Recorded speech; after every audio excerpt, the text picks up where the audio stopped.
Welcome to our lesson about using the chamfer tool in the feature environment. It works similarly as to how it does in the sketch environment. We've got 3 options for chamfer creation, 2 of which you'll recognize from the sketch-based chamfer: angle distance, distance distance, and vertex. I'm going to demonstrate angle distance first. Here's my first selection. We'll make the angle 25 degrees. Now reverse the direction by checking the flip direction checkbox. And let's accept. Let's create another chamfer.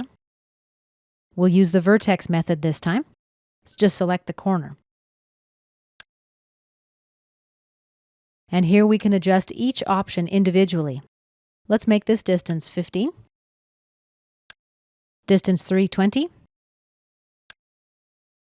And accept. Let's activate the tool again. And let's create a chamfer using the distance method. I'll select this edge. Distance 1, I'll leave it 10 millimeters. Distance 2, 35 millimeters. You're able to adjust these values right from the graphic area too. Let's accept.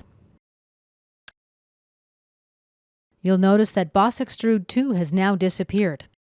Right-click, Edit Feature. Now let's check Keep Features and accept. And now the Boss Extrude is extended to this face.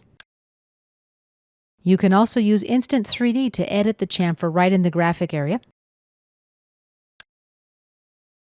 And this concludes our lesson about the chamfer tool in the feature environment.